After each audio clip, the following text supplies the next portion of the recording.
Oh, Mike one. That was funny. That's cool, Mike Okay, drop. That was a cool. I think that was awesome. Hey guys, welcome back to our second episode. We so appreciate you bringing your minds and your hearts here. This is my mother-in-law, for goodness sakes, and I'm her son-in-law. What? And we're united through the world of mental health and faith. So today we're exploring depression and anxiety. It's something that ripples across our society, and mental health conditions, particularly the debilitating depression that can be so common, are the largest cause of disability in the United States. So this is something that hits people hard. It hit both of us hard. I had a gnarly dip, but then it's been kind of okay. I know for you, Mary, this was something that was pretty pronounced in your life, and you now are a teacher. I'm a father of two beautiful little girls, and I got my wife who happens to be your daughter, and I work in professional mental health, fusing the worlds of mind and spirit. And so what was it like for you, Mary? What was the big change that happened to you with anxiety and depression? so around age 35 again, I had a circumstance in my personal life. Was married with 4 kids, and I was in a this I can say out loud. I was in a codependent relationship. My husband at the time was an alcoholic, and I was the codependent, and we had a classic codependent relationship. I remember waking up every day with 4 beautiful kids and thinking that I was spiritual, but I would wake up every day and say, life sucks and then you die. I would wake up every day with 4 beautiful children and say, life sucks and then you die. That's the depression. That's I think it started with postpartum depression from my youngest, and it never went away. And so I knew something was wrong, and I knew our relationship was not right, but I didn't have any strength or courage to do anything about it. I kept spinning in circles. So what happened was that for whatever circumstance, what it left us with is that my husband had custody of the 4 kids. And so I know in retrospect, it was the hardest, but the best thing that ever happened to me through God. God knew that I needed the 4 kids to not be with me so that I could get everything in perspective, that I could get back to my closeness with him. I know one of the sayings that I look back on is that you really never realize how far away you are from God until he opens your eyes. And he opened my eyes by giving me the hardest circumstance. But as you'll see, it was the best outcome. I didn't know it at the time, and it took a year. But what had happened is, by going through the most horrible custody battle I ever could imagine, it allowed me to go see a psychiatrist, to go see a psychologist, and God put this wonderful priest in my path that had the same personality as me and could connect with me. And we have this connection to this day. He's one of my best friends. He's a lifelong family friend. And I'm going to give him a shout out. Father Scott, you're amazing, and you'll always be in my life and our family's life. And he's there at every function. So God did that. God put him in my path to help me through it. He put this wonderful psychologist. I needed help. I was at the lowest of lows. And I am going to admit, I tried to commit suicide 3 times in that span. But God put people in my path to say, no, Mary, you're meant to be here, and you're meant for better. And you'll see as we keep talking, that God put better in my life, not me. And I was able to say, yes, God. And so that's the ultimate lesson that I want to share, is that I was able, through the power of prayer, because I had people praying for me. And that's why I believe in the power of prayer like no other. So going back to putting Father Scott in my path and other people, the psychologists who I needed to go to because I needed to get strategies to deal with depression and the anxiousness that I had. I thought I was having a heart attack. I went to the ER because anxiety attacks, when they're in the depth of it, it feels like a heart attack. I thought I was going to die. I couldn't breathe. I was hyperventilating. I was crying uncontrollably. That's anxiety and depression together.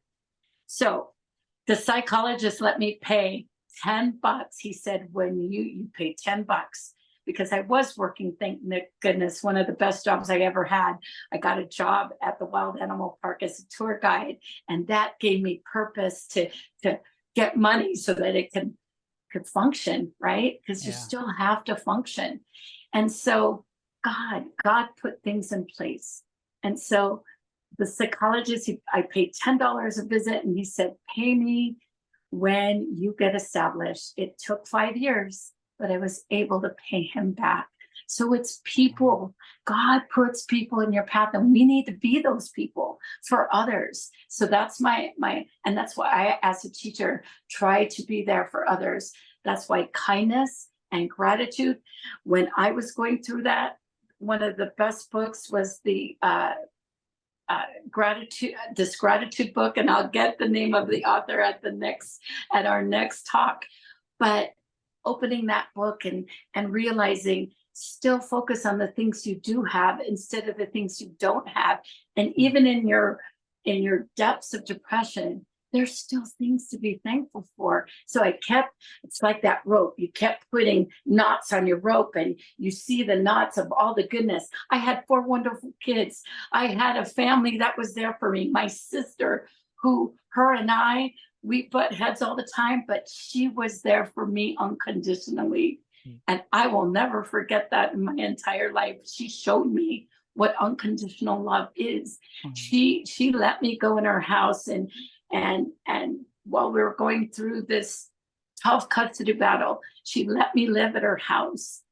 And she helped me hand by hand, and out of the love of being her sister, her only sister, her little sister, she guided me through. And I will forever be grateful. I was shown unconditional love. And who is that from? She is a devout Catholic. She got it from her faith. And so her faith was lent to me. And so that's the hardest but most wonderful time of my life, because through that hard year, I was able to slowly come back to function. I got a job as a Wild Animal Park tour guide, best job, one of the best jobs I've ever had. And I was able to function and focus on, and then I went to a psychiatrist, because there are moments that sometimes the balances inside your brain, they need medication.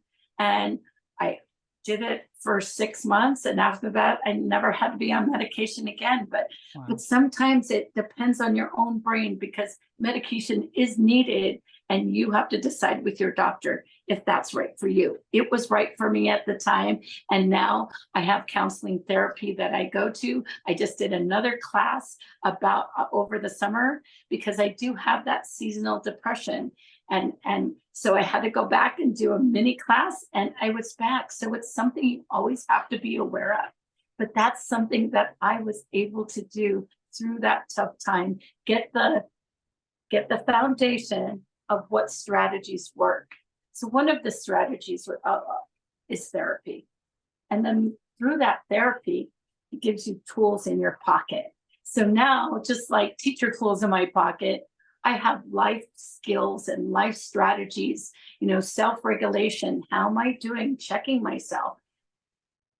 And then I know I flip my lid. I love my hand model. This is your brain. This is your prefrontal cortex. This is your amygdala. And when you're upset, and it just happened to me a few days ago, I got upset. I was crying. What did I have to do? My go-to is breathing. I teach the students, even smell the flower, blow out the birthday candle, breathe, inhale, exhale. One of my favorite ones is the 4-6-8. Breathe in for 4 seconds, hold it, or 4-7-8. hold it for 7 seconds, and let go for 8. That's one of the best ones when I'm in the depth of crying and I'm sad. I breathe in for 4 seconds, I hold it for 7 seconds, and let go out through my mouth for 8. So 4, 7, 8. So strategies like that get you to bring down your prefrontal cortex so you can do your best thinking. So I don't know if I rambled on, Josh, you'd be my gauge. How did I do with that? And I hope I shared that one of the hardest times of my life was the best and productive times of my mind, the best learning lesson of my life, I guess I should say. So Josh, Wow. Oh, that's what amazing. about Yeah, you? you knocked it out the park is what you did there, Mary. No, that's some great stuff. So it's like at the time, now in retrospect, you know that it was what happened had to happen. But what was it like at the time? Did you know that this was going to lead to something good, or what was that like?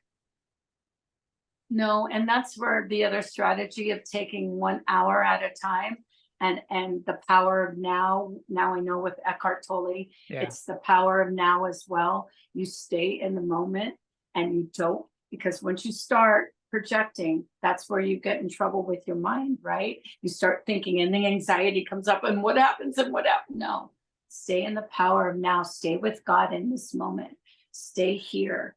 And that and as I was doing it, I knew I had to do that.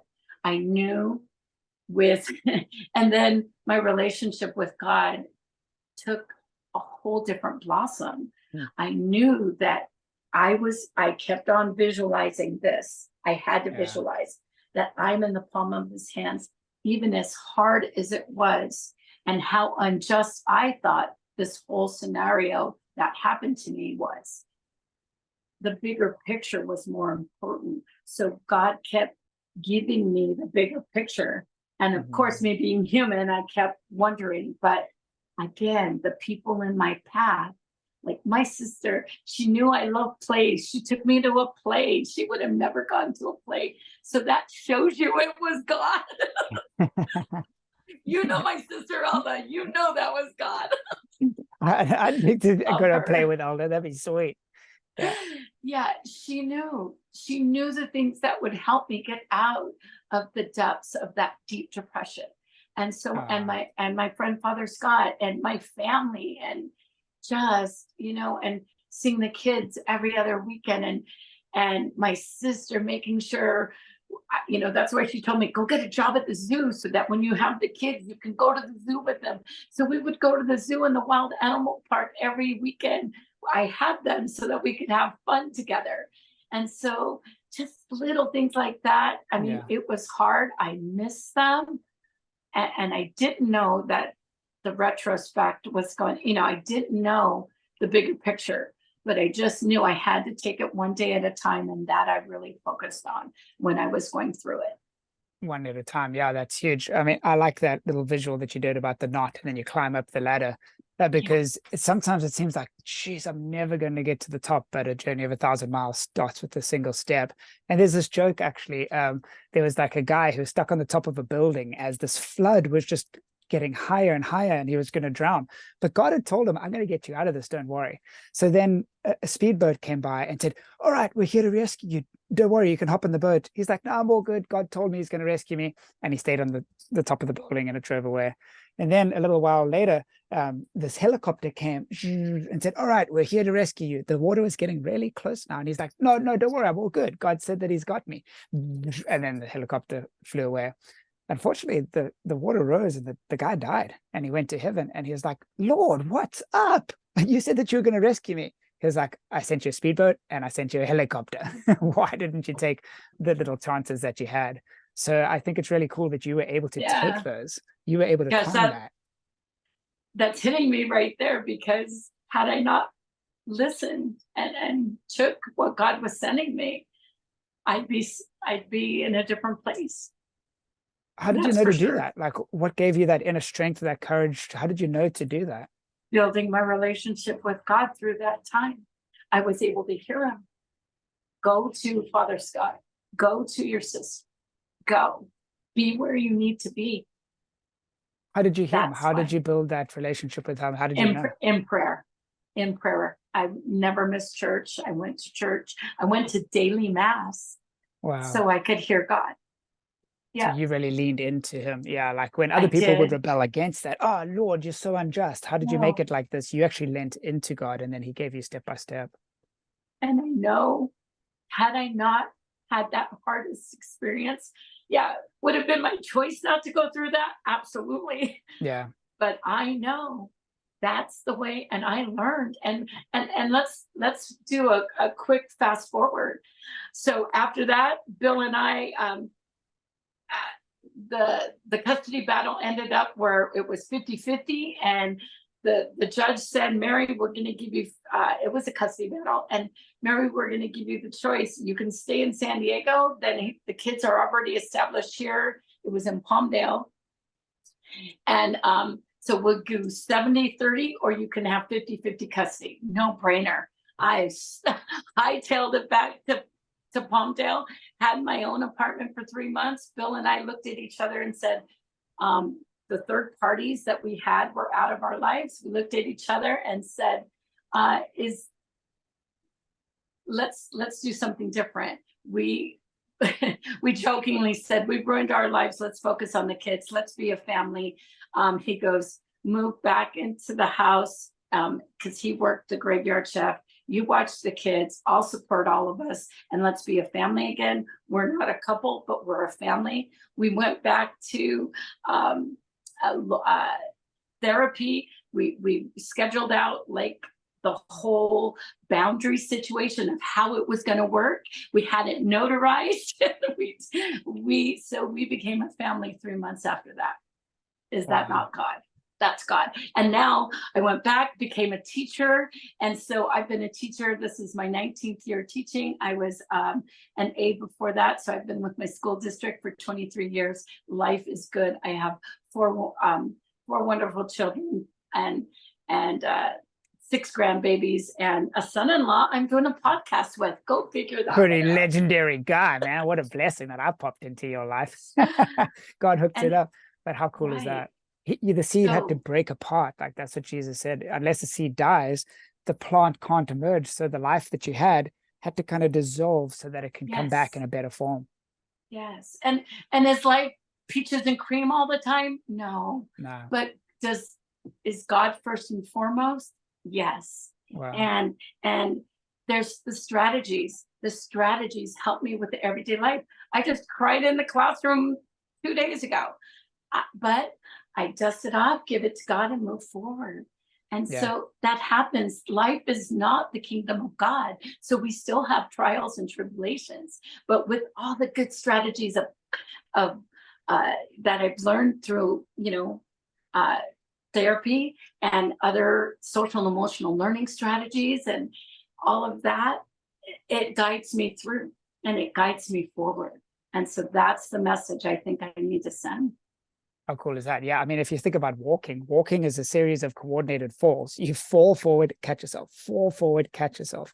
And so we're still going to take these knocks. So we're still going to fall, but we're moving towards God. And I guess we have that choice. We could either rebel against God at that point, or we could take the tangible steps. But that's amazing, that story. And I've even seen that post-traumatic growth in my own life and how I had to dissolve even the faith that I knew. The faith that fit within a box until God blew my box apart, which was very confusing for a while. But he's pieced it back together in such majestic ways. And so like, I like how you said that these different tips, like knowing the brain in the palm of the hand thing and the breathing techniques and medication at a point. So like, I think there's different categories that can help. We're biopsychosocial spiritual beings, biological, psychological, social, and spiritual beings. So like the medication can really give us a kickstart or finding the right dose. And then it's so cool that you were able to replace it later on with coping skills. The serotonin levels with me, that's what the medication did, because it got my serotonin levels going, and then I could get off medication because the brain said, oh, this is what I'm supposed to do. And so I think that's important as well to know. And self-regulation, you know yourself, you know your body. Listen to your body, listen to your mind and God, and they all come together to help you through. Yeah, it's all this interconnected weaving, which does have a purpose. We have a meaning and a purpose, and the point Yes. is to get through the Yeah. refining fire and that kind of stuff. So Yeah. that's cool that you discovered that and God led you through that and Right. found that bigger picture. Because for me, that was what was missing, was the bigger picture. What on earth was going on? How can I even live like this? And so finding that meaning and purpose was absolutely huge, and finding enjoyable work, like doing the tour guide thing. You'd be so good at cruising around and introducing people to the animals. You're still introducing people to the wild animal known as your son-in-law. So when we find these things that can bring us joy, and especially giving to others, it's in giving that we receive. I think we are starting to access the Right. healing power of the kingdom of God. So any final Right. thoughts there, Mary, before we leave our listeners on a loving note? No, I'm just grateful to be here, that gratefulness and being thankful that I am in a spot now I can be of service and give back what others have given to me. Hmm. And so to help me through my mental health. And there were so many, there's more than I even mentioned. And it's just, like, and then the friendships and everything that just goes along. But it's a one day at a time. That's the biggest thing I want to make sure we know. That's just the one day at a time. Try not to get those thoughts forward. Try not to think about the past. That already happened. It's gone. And and then how the devil, I mean, this will be our next one, right? How Oh, does the devil come in and play and that's good. wants to do this? And that I fight as well. So there's a lot of different ways and realms of things in everyday life, right? Absolutely. And having a framework and how these things kind of work, can it be like a map that allows people not to Yeah, fall off cliffs, and knowing there's other people who've been through it, like me and you, and yeah, where life didn't even seem worth living at a point, and yet now we've found this beautiful vibrancy. Hopefully that gives you guys hope if you're going through it. Like, we know what it feels like to feel like every step takes 1,000 pounds worth of energy, where yeah. every one seems like a cardboard cutout, where nothing seems fun. It all just seems gray and dull. And yet through the storm, if we ride out the storms, there is new growth on the other side of it. So thanks for this, Mary, my All mother-in-law. right. God bless you. And we'll catch This you is guys at our the next one. signature. I like it. Jazz hands, celebratory, I tell you And what. I just dropped this. Oh, We're mic drop. non-tech. Literally, mic drop. All right, peace out. Bye. Oh, mic drop. Literally, mic drop. All right. That was funny. It dropped. That's cool, mic Okay, drop. That was a cool.